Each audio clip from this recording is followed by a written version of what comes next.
नमस्कार दोस्तों, स्वागत है आपका स्टडी फॉर सिविल सर्विसेज में। फ्री वीडियो के लिए चैनल को तुरंत सब्सक्राइब कर लीजिए और नोटिफिकेशन को जरूर ऑन कर लेना।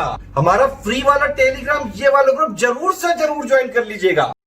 नमस्कार दोस्तों, स्टडी फॉर सिविल सर्विसेज में आपका स्वागत है। इस सीरीज़ में हम यूपीएससी प्रीलिम्स 2015 का जीएस पेपर 1 डिस्कस करेंगे। इसमें क्वेश्चंस इंग्लिश और हिंदी दोनों में गिवन हैं। करेक्ट आंसर दिए जाएंगे और आपको करेक्ट एक्सप्लेनेशन दिया जाएगा। आगे चलते हैं। स्टडी फॉर सिविल सर्विसेज का फ्री टेलीग्राम ग्रुप है, इसको ज़रूर ज्वाइन कर लीजिए। ये नंबर्स दे रखे हैं, आप इन पर कांटेक्ट कर सकते हैं। UPSC, BPSC, UP PSC, UP triple SC, EPFO इन सब की तैयारी करवाई जाती है। प्री मेंस, इंटरव्यू तीनों कवर होते हैं। पेड ग्रुप को ज्वाइन करने के लिए आप इन नंबर्स पर कॉल कर सकते हैं। आगे चलते हैं, क्वेश्चन स्टार्ट करते हैं।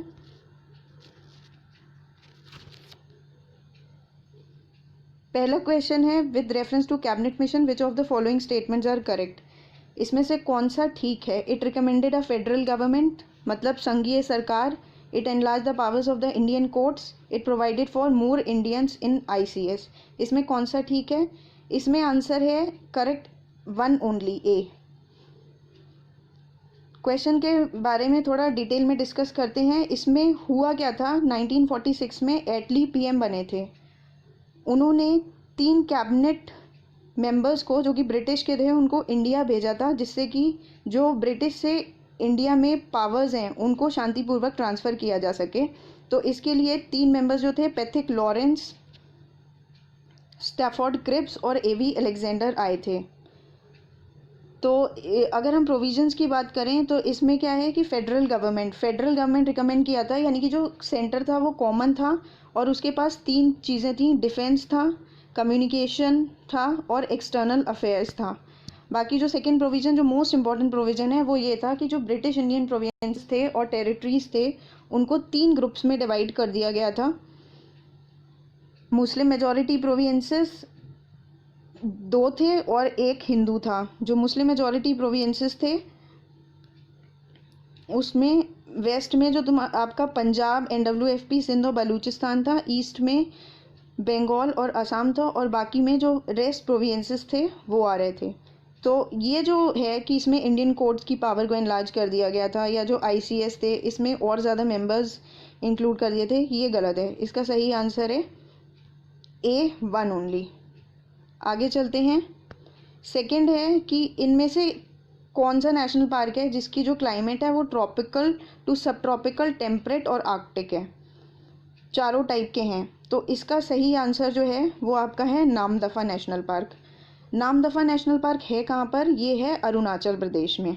ओके, ये है अरुणाचल प्रदेश में और ये ईस्टर्न हिमालयाज़ में होता है और इसकी जो बायोडाइवर्सिटी है वो काफ़ी रिच है और प्रोटेक्टेड एरिया में भी कवर होता है ये। ओके, आगे चलते हैं। एमनेस्टी इंटरनेशनल क्या है। यूएन की एजेंसी है जो कि रिफ्यूजीज़ की हेल्प करती है सिविल वॉर्स में, या फिर ये ग्लोबल ह्यूमन राइट्स मूवमेंट है, या एनजीओ है जो कि पुअर लोगों की हेल्प करता है, या फिर मेडिकल इमरजेंसीज़ को केटर करता है। तो एक्चुअली ये क्या है, ये एक एनजीओ है। इसका करेक्ट आंसर जो है वो ग्लोबल ह्यूमन राइट्स मूवमेंट है। इनके की एरियाज़ क्या हैं, इनके की एरियाज़ ये हैं कि ये वुमेन और चाइल्ड राइट्स की बात करते हैं, रिफ्यूजी के राइट्स की बात करते हैं, इन सब के राइट्स की ये बात करते हैं और ह्यूमन राइट्स को प्रोटेक्ट करते हैं। इस टाइप के क्वेश्चंस काफ़ी इंपॉर्टेंट होते हैं। अगर कोई ग्लोबल ऑर्गेनाइजेशन है उसकी अपनी एक रेलेवेंस है, क्योंकि वो एग्ज़ाम में अक्सर पूछ लिए जाते हैं। आगे बढ़ते हैं। With reference to art and archaeological history of India, इनमें से बताइए सबसे अर्लीस्ट कौन सा था। तो इनमें से अर्लीस्ट जो था वो rock cut elephant at Dhauli था। ये 3rd BC में बना था, अशोक के टाइम में। और हुआ क्या था, धौली एट कलिंगा उड़ीसा में जो है अशोक ने उसको कॉन्कर कर लिया था और उसके बाद जो है वो बुद्धिज़्म में भी कन्वर्ट हुए थे। इसका रेलिवेंस क्या है, इसका रेलिवेंस ये है कि जिस समय उन्होंने कॉन्कर तो कर लिया था बट इससे काफ़ी वॉयलेंस हुआ था, जिसको देख के उनको बहुत ही पछतावा हुआ था कि उसमें बहुत ज़्यादा मैन ऑन ब्लड लॉस हुआ था। तो उन्होंने अपने आप को बुद्धिज़्म में कन्वर्ट करने की सोची और फिर उन्होंने बुद्धिज़्म के प्रिंसिपल्स पर अपनी लाइफ को लीड करना चाहा। तो उसमें क्या था कि जो प्रिंसिपल्स थे उनको 100 मॉन्यूमेंट्स में इंस्क्राइब कर दिया था, 100 मॉन्यूमेंट्स में उनको स्क्राइब करवा दिया था। और वो जो प्रिंसिपल्स थे वो गुड वैल्यूज़ के ऊपर बेस्ड थे। तो इसका correct answer rock cut elephant at Dhauli हो जाएगा। आगे चलते हैं। With reference to Indian history which of the following are essential elements of feudal system. इसमें से फ्यूडल सिस्टम के कौन से एसेंशियल एलिमेंट्स हैं? सेंट्रलाइज्ड पॉलिटिकल अथॉरिटी होती है क्या फ्यूडल सिस्टम में, ये बताना है। और जो प्रोविंशियल ऑटोनॉमी होती है वो बहुत ही वीक होती है, क्या ये ठीक है? या फिर एडमिनिस्ट्रेटिव स्ट्रक्चर होता है जो कि बेस्ड होता है control and possession of land में। और तीसरा है कि लैंड वासल रिलेशनशिप होती है क्या फ्यूडल लॉर्ड और ओवरलॉर्ड के बीच में। इसका सही आंसर क्या है? इसका ठीक आंसर ये ठीक है और ये ठीक है, यानी इसका आंसर बी है। बी क्यों है देखते हैं। फ्यूडल सिस्टम एक्चुअली होता क्या है? फ्यूडल सिस्टम यूरोप में 10th और 13th सेंचुरी में स्टार्ट हुआ था। इसमें होता क्या था, सोशल हायरार्की होती थी जो कि बेस्ड होती थी एडमिनिस्ट्रेटिव कंट्रोल पर और लैंड के पोजेशन पर। लैंड को क्या करा जाता था, यूनिट्स में डिवाइड कर दिया जाता था, लैंड को यूनिट्स में डिवाइड कर दिया जाता था और वो दे दिया जाता था वासल को, जिसको हम सेफ्स भी बोलते हैं। और इसमें क्या होता था कि मिलिट्री और लीगल प्रोटेक्शन भी दी जाती थी, लेकिन उसके रिटर्न में उनसे क्या लिया जाता था, उनकी सर्विसेज दी जाती थी, जो कि मिलिट्री हो सकती थी, पैसा लिया जा सकता था, या फिर मान लीजिए कुछ वो प्रोड्यूस करते हैं वो लिया जाता था। तो ये होता था हमारा फ्यूडल सिस्टम जो कि एंशियंट टाइम का था। इसमें क्या था कि यूनिट्स जो थी वो ऑटोनॉमस रीजन्स होते थे, कुछ ऑटोनॉमस रीजन्स होते थे। मान लीजिए ये रीजन्स हैं, ये पावरफुल तो होते थे, ऐसा नहीं है कि जो मोनार्क है वो अनलिमिटेड एब्सोल्यूट पावर है उसके ऊपर, ऐसा नहीं था। उसके ऊपर उसके पास पावर तो थी, बट ये डिसेंट्रलाइज्ड नेचर के होते थे। और लॉर्ड वासल की रिलेशनशिप तो होती ही थी। तो ये तो करेक्ट है ही और ये भी करेक्ट है, क्योंकि ये इसका एक बेसिक फीचर है, इसलिए ये ठीक हो गया। आगे चलते हैं। Biocarbon fund initiative for sustainable forest landscapes is manage by. कौन मैनेज करता है इस फंड को, कौन मैनेज करता है? ADB, IMF, UNEP या फिर वर्ल्ड बैंक। इसका सही आंसर है, इसको मैनेज करता है वर्ल्ड बैंक। देख लेते हैं इस फंड के बारे में। ये जो हुआ था, इस्टेब्लिश हुआ था ये 2013 में, 2013 में इसका इस्टेब्लिशमेंट हुआ था। और ये मल्टीलैटरल फंड होता था। और इसका जो मेन उद्देश्य था वो क्या था, वो ग्रीन हाउस गैसेस को कम करना था, फॉरेस्ट डिग्रेडेशन को कम करना था, अच्छी एग्रीकल्चरल प्रैक्टिसेस को अडॉप्ट करना था, लैंड मैनेजमेंट सही से हो इस पर बहुत ज़्यादा फोकस करना था, फॉरेस्ट डिग्रेडेशन ना हो इस पर फोकस करना था, लो कार्बन बेस्ड इकोनॉमी बने इस पर फोकस करना था। तो ये मेनली एनवायरनमेंट के प्रोटेक्शन के लिए था, हम ये कह सकते हैं। तो इसका सही आंसर डी हो गया। आगे बढ़ते हैं। इंडिया किसका मेंबर है? APEC यानी एशिया पैसिफिक इकोनॉमिक कोऑपरेशन का है, एशियान का है, या फिर ईस्ट एशिया समिट का है? इसका सही आंसर जो है वो है बी, यानी East Asia Summit. East Asia Summit organisation actually 18 members की ऑर्गेनाइजेशन है। ओके, इसमें कौन कौन मेंबर्स होते हैं? इसमें 10 एशियान मेंबर्स होते हैं, जो कि कौन कौन से हैं? ब्रुनी, Cambodia, Indonesia, Laos, Malaysia, Myanmar, Philippines, Singapore, Thailand and Vietnam.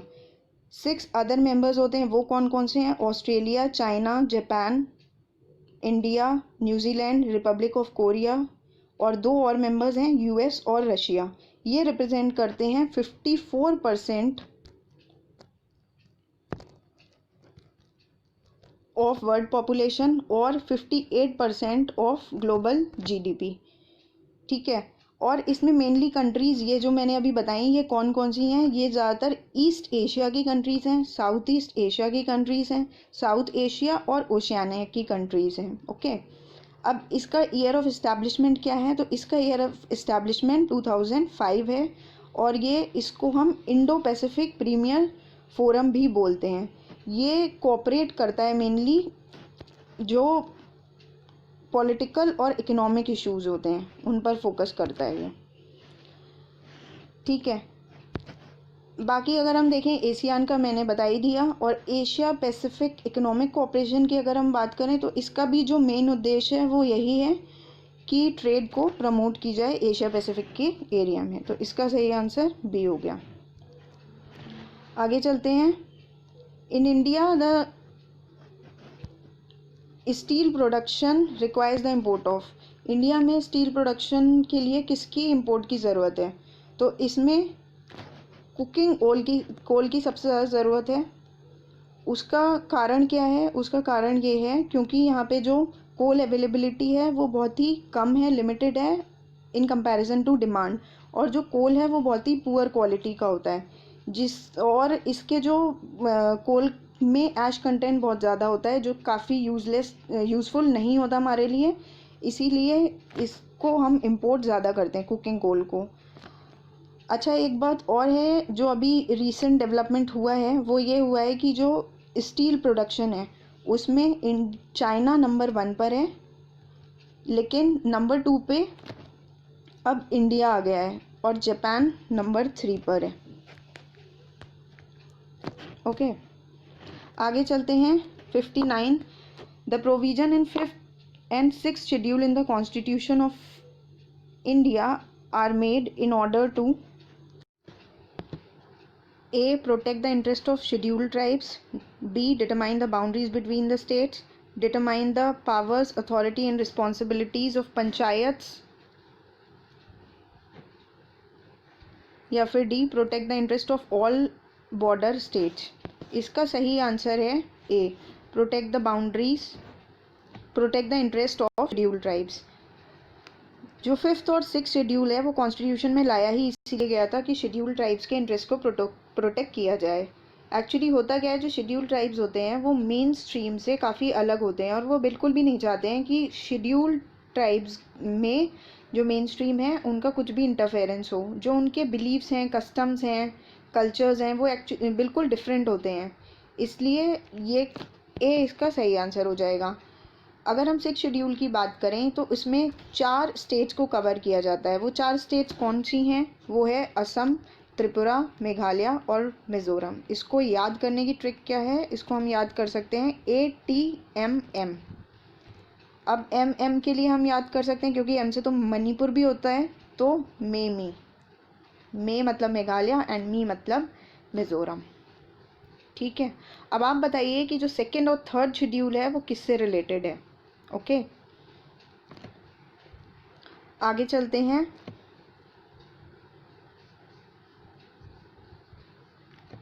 With reference to union government, ये बताना है हमें कि जो डिपार्टमेंट ऑफ रेवेन्यू है वो रिस्पॉन्सिबल है यूनियन बजट के लिए, मतलब जो वो प्रेजेंट करता है वो क्या डिपार्टमेंट ऑफ रेवेन्यू करता है। दूसरा है no amount can be withdrawn from the consolidated fund of India without the authorisation from the parliament of India. और तीसरा है all the disbursements made from the public account also need the authorisation from parliament of India. देखिए, जो department of revenue है वो budget को prepare नहीं करता है। बजट को कौन प्रिपेयर करता है, तो बजट को प्रिपेयर करता है department of economic affairs under ministry of finance.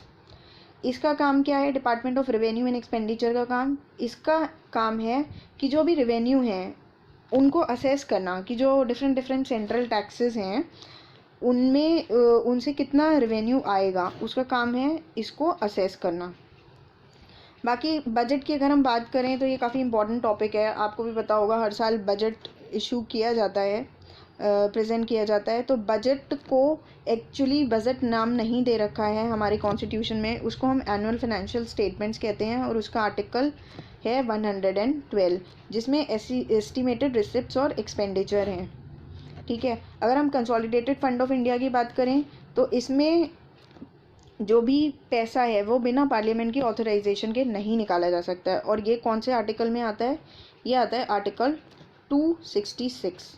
एक बात और कि ये जो पब्लिक अकाउंट है ये भी इसी आर्टिकल से गवर्न होता है, लेकिन पब्लिक अकाउंट्स में क्या है कि इसमें पार्लियामेंट के ऑथराइजेशन की ज़रूरत नहीं है। अगर हम इसमें से पैसा निकाल रहे हैं, मतलब अगर इसमें से पैसा निकाला जा रहा है या अगर इसमें से डिसबर्समेंट हो रहा है, तो इसमें ज़रूरत नहीं है पार्लियामेंट के अप्रूवल की।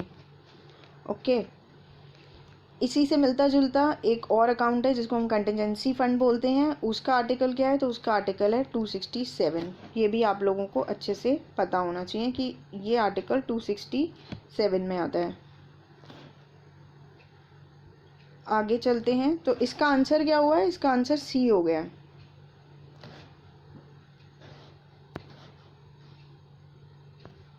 आगे चलते हैं। विच of the following is the custodian of the constitution of India?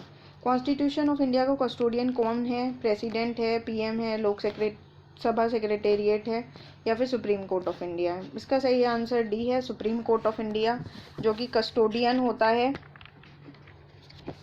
Justice provide करता है, कॉन्स्टिट्यूशन को अपहेल्ड करता है। ये जो होता है ये एपेक्स कोर्ट माना जाता है और हाईएस्ट कोर्ट ऑफ अपील होता है ये, इसलिए इसका correct answer supreme court of India है। आप नीचे कमेंट करके बताइए कि जो एग्जीक्यूटिव होते हैं उसमें कौन कौन आता है। एग्जीक्यूटिव में कौन आता है ये बताइए कमेंट करके। आगे चलते हैं। एक्सीलरेटेड इरिगेशन बेनिफिट प्रोग्राम जो था वो पुअर फार्मर्स को लोन देने के लिए था, और जो कॉमन एरिया डेवलपमेंट प्रोग्राम था वो वाटर यूज़ एफिशिएंसी के लिए था। इसमें से इसका करेक्ट ऑप्शन क्या है? इसका करेक्ट ऑप्शन बी है, यानी कॉमन एरिया डेवलपमेंट प्रोग्राम जो था वो वाटर यूज़ एफिशिएंसी के लिए ही था। इसमें था कि इरिगेशन फैसिलिटीज़ को अच्छे से अच्छे यूज़ करना है और फिर उससे एग्रीकल्चर प्रोडक्शन को बढ़ावा देना है। Improving irrigation potential and increasing agriculture production. ठीक है, अगर हम बात करें पहले पॉइंट की, जो कि गलत है। क्यों गलत है? क्योंकि यहाँ पर लिखा है loan assistant to poor farmers. Actually हुआ क्या था, ये ईयर तो ठीक है 96-97, लेकिन यहाँ पे जो मेन उद्देश्य था वो जो इरिगेशन प्रोजेक्ट्स हैं उनको इम्प्रूव करने के लिए था। उनको लोन दिया गया था इरिगेशन फैसिलिटीज़ के लिए, ना कि पुअर फार्मर्स के लिए, तो ये गलत हो जाता है। GEAC ये क्या है? Genetic engineering appraisal committee. ये food safety and standards act 2006 के अंडर आती है, या एनवायरनमेंट प्रोटेक्शन एक्ट, या geographical indications of goods act, या फिर वाइल्ड लाइफ प्रोटेक्शन एक्ट। तो इसका सही आंसर सी है, ये एनवायरनमेंट प्रोटेक्शन एक्ट 1986 में आती है। थोड़ा सा जेनेटिक इंजीनियरिंग अप्रेजल कमेटी के बारे में देखते हैं कि ये ministry of environment, forest and climate change, MOEFCC जिसको हम बोलते हैं, उसके अंडर में आती है। इसका मेन काम क्या है? ये एक्चुअली एक अप्रूवल कमेटी है, लिखा है ना अप्रेजल कमेटी, जो कि अप्रेजल देती है, अप्रूव करती है चीज़ों को। जो ऑर्गेनिजम्स होते हैं अगर इनका लार्ज स्केल यूज़ हो रहा है, या इनका इंपोर्ट हो रहा है, या इनका एक्सपोर्ट हो रहा है, तब हमें जो परमिशन लेनी पड़ती है वो इस कमेटी की परमिशन लेनी पड़ती है। और अगर ये कमेटी अप्रूव कर देती है तब हम अपनी एक्टिविटी में, जो कि यूज़ से रिलेटेड हो या इंपोर्ट या एक्सपोर्ट से रिलेटेड हो, उसमें आगे बढ़ सकते हैं। फिर देखते हैं मीकोंग गंगा कोऑपरेशन इनिशिएटिव है 6 कंट्रीज़ का। इनमें से कौन कौन से नहीं है? देखिए दे क्या रखा है, Bangladesh, Cambodia, China, Myanmar, Thailand. ठीक है, अब इसमें से कौन कौन से नहीं हैं? तो इसका करेक्ट आंसर है सी, बांग्लादेश नहीं है और चाइना नहीं है। तो फिर कौन कौन सी कंट्रीज़ हैं? थाईलैंड है, म्यांमार है, लाओस है, कंबोडिया है, वियतनाम है। अब आप बताइए क्या इंडिया इसका मेंबर है? एक मेंबर मैंने छोड़ दिया है, वो सर्च करके और कमेंट बॉक्स में लिखिए कि इसका 6th मेंबर कौन सा है। अगर हम बात करें इसके इस्टेब्लिशमेंट की, तो ये 2000 में इस्टेब्लिशमेंट हुआ सा है इसका, लाओस में। इसका नाम 2 बड़ी रिवर्स के ऊपर रखा गया है, गंगा और मीकोंग।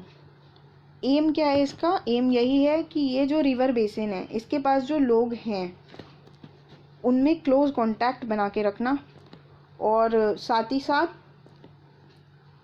एक Mekong Ganga plan of action भी लॉन्च किया गया है जो कि 2019 से और 22 तक एप्लीकेबल है।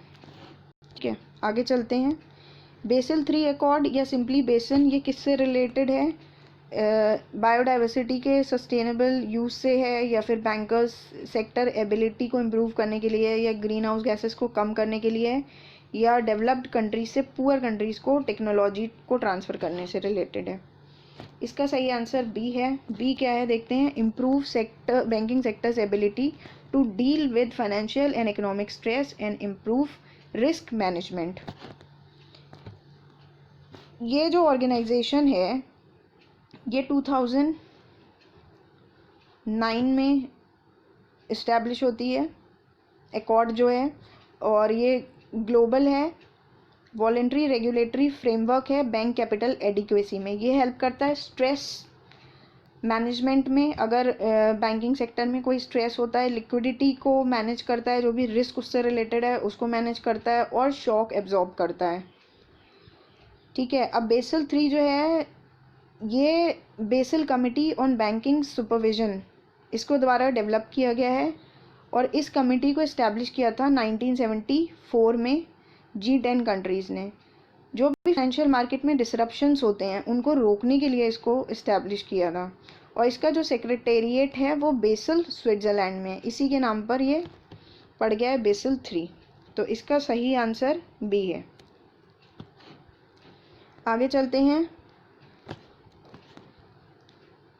The winds which blow between 30 degree north and 60 degree south latitudes, उनको हम वेस्टर्लीज कहते हैं। Moist air masses that cause winter rains in north west region of India are part of westerlies.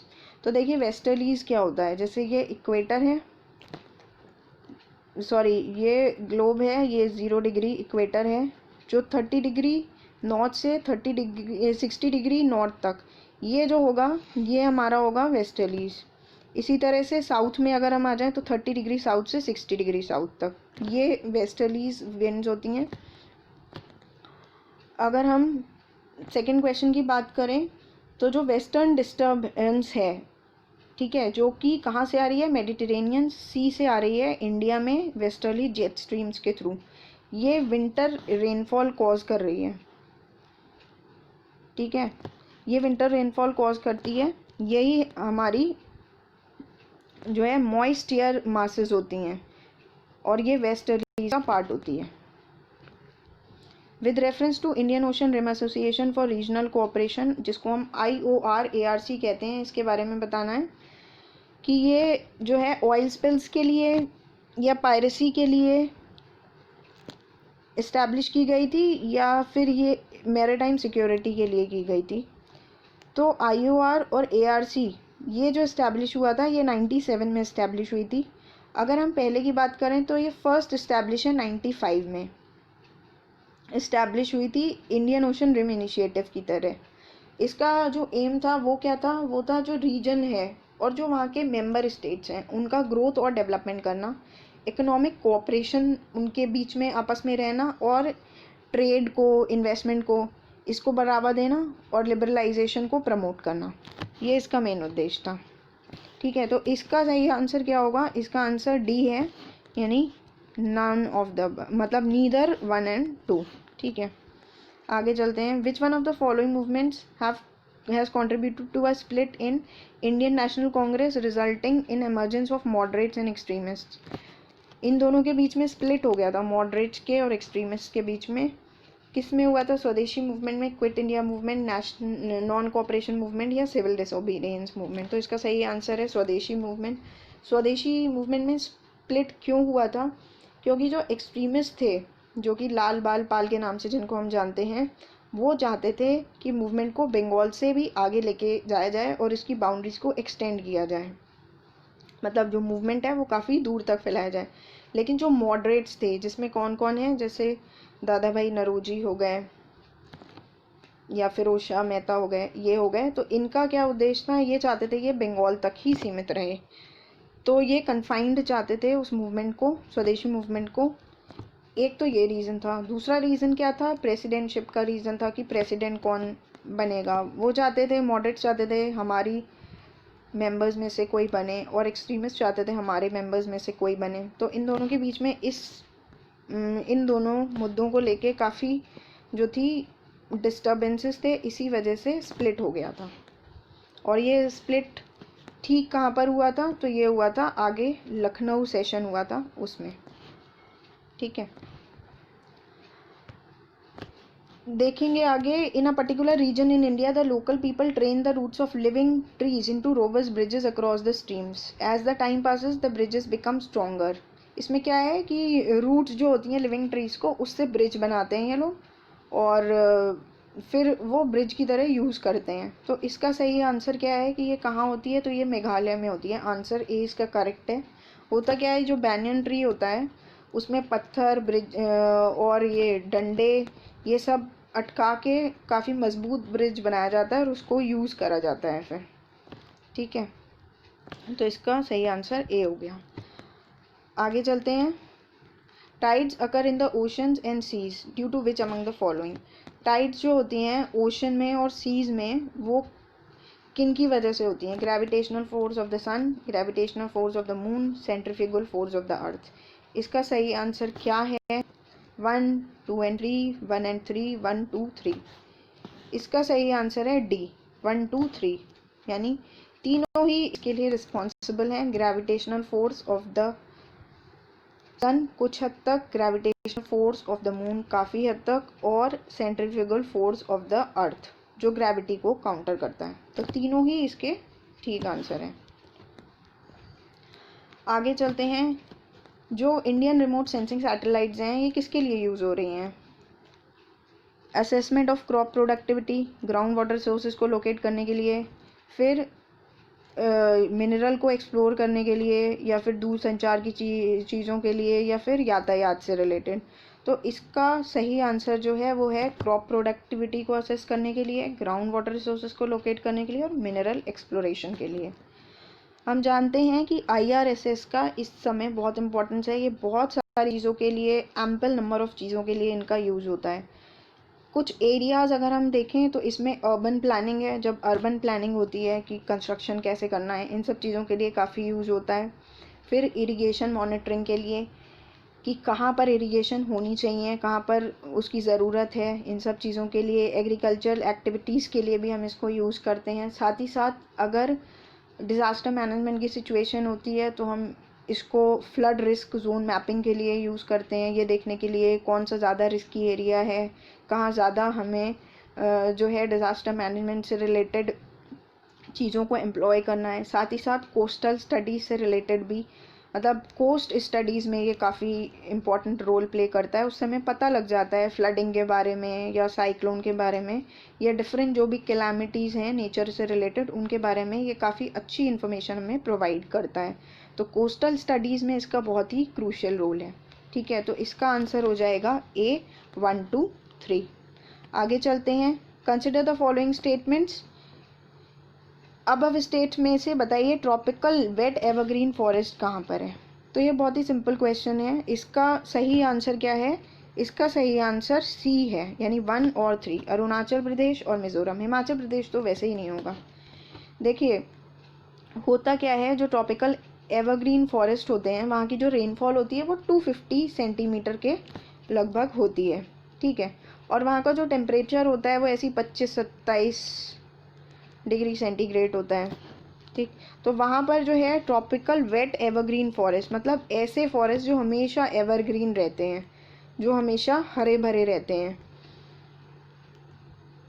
ठीक है। तो इसमें कौन कौन से एरियाज़ कवर होते हैं हम ये देखेंगे। काफ़ी इम्पॉर्टेंट है, बहुत ज़्यादा, ये कई बार पूछा जाता है। जो वेस्टर्न घाट्स होती है, अगर हम इंडिया का मैप ड्रॉ करें तो ये जो वेस्टर्न घाट्स हैं यहाँ पर, इसकी जो वेस्टर्न साइड है वहाँ पर, फिर नॉर्थ ईस्ट ज़्यादातर पोर्शन जैसे अरुणाचल प्रदेश हो गया, असम, नागपुर, मणिपुर, नागालैंड और मिज़ोरम यहाँ पर, और अंडमान एंड निकोबार आइलैंड्स में, ठीक है। यहाँ पर ट्रॉपिकल वेट एवरग्रीन फॉरेस्ट पाए जाते हैं।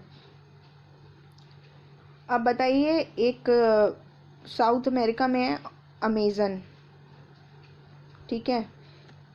इस एरिया को क्या कहा जाता है, ये कौन से उसमें फॉरेस्ट में कवर होता है ये बताइए। और ये बताइए ट्रॉपिकल डेसिडियस फॉरेस्ट के लिए टेम्परेचर और रेनफॉल कितनी होनी चाहिए। ओके, आगे चलते हैं। जो INDARC है, जो कभी कभी न्यूज़ में रहता है, इसके रिलेटेड पूछा है कि इंडिजियसली डेवलप्ड रडार सिस्टम है ये, जो कि इंडियन डिफेंस में इंडक्ट किया गया था, या फिर इंडिया की सैटेलाइट है, या फिर साइंटिफिक इस्टेब्लिशमेंट है एंटार्क्टिक रीजन में, या फिर इंडिया की अंडर वाटर ऑब्जर्वेटरी है जो कि स्टडी करेगी आर्कटिक रीजन को। तो इसका जो सही आंसर है वो ऑब्वियसली डी ही है।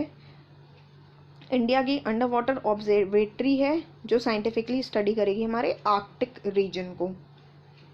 ठीक है, साइंटिस्ट है इसमें ESSO से, जो कि national centre for Antarctic and ocean research और national institute of oceanic technology से रिलेटेड है। तो इसका सही आंसर डी है। आगे चलते हैं। फॉरेस्ट कार्बन पार्टनरशिप फैसिलिटी, इसमें क्या है कि पहला है कि ये ग्लोबल पार्टनरशिप है गवर्नमेंट, बिजनेस, सिविल सोसाइटी और इंडिजिनस पीपल की, ये बिल्कुल सही है। फिर कहते हैं कि ये प्रोवाइड करता है फाइनेंशियल एड इन सबको, जो यूनिवर्सिटी हैं या साइंटिस्ट हैं, इंस्टीट्यूशंस हैं, जिससे फॉरेस्ट का सस्टेनेबल मैनेजमेंट हो सके। और बाकी ये REDD जो हमारा प्रोग्राम है उसमें असिस्ट करता है, फाइनेंशियल और टेक्निकल असिस्टेंस देके।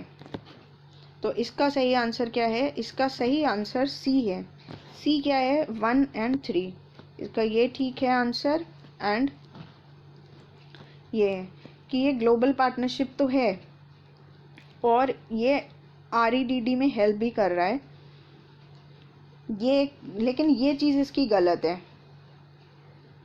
ग्लोबल पार्टनरशिप है जिसका जो मेन एम है वो एमिशंस को रिड्यूस करना है, डिफॉरेस्टेशन से, फॉरेस्ट डिग्रेडेशन से, फॉरेस्ट कार्बन स्टॉक, बाकी फॉरेस्ट मैनेजमेंट का फॉरेस्ट का सस्टेनेबल मैनेजमेंट करना भी इसका उद्देश्य है। और इसमें कितनी कंट्रीज़ हैं? इसमें 47 मेंबर्स हैं और 17 डोनर्स हैं। ठीक है, आगे चलते हैं। इसमें से क्लासिकल लैंग्वेज स्टेटस जो है ये किसको दिया गया है? उड़िया, कोंकणी, भोजपुरी, असमी। तो इसका सही आंसर है उड़िया। क्लासिकल लैंग्वेज स्टेटस जो होता है वो बहुत ही इम्पोर्टेंट स्टेटस होता है जो किसी भी लैंग्वेज को मिलता है। इस एक्चुअली अभी तक क्या हुआ है कि 6 लैंग्वेजेस को मिल चुका है। इसमें संस्कृत, तमिल, तेलुगु, कन्नड़ है। अब आपका काम ये है कि ये बताइए इसमें जो 6th लैंग्वेज है उसका नाम क्या है, कमेंट करके बताइए ये। अच्छा, ये देख लेते हैं कि जो क्लासिकल लैंग्वेज स्टेटस है, ठीक है, इसकी इम्पोर्टेंस क्या होती है, मतलब अगर ये मिल जाता है किसी लैंग्वेज को उससे क्या फ़ायदा होता है। तो सबसे पहली बात तो इस लैंग्वेज से रिलेटेड जो भी सेंटर इस्टेब्लिश होता है उसके लिए इसको फाइनेंशियली हेल्प मिलती है, फाइनेंशियल एड मिलती है, नंबर 1। और नंबर 2 जो है, 2 मेजर अवार्ड्स होते हैं जो इस लैंग्वेज की स्कॉलर्स को दिए जाते हैं। ये बहुत इंपॉर्टेंट चीज़ है। तो इसका सही आंसर ए हो गया है। ठीक है, इसी के साथ ये कंप्लीट होता है। आगे हम इससे रिलेटेड और वीडियोस लेके आएंगे। तब तक के लिए थैंक यू।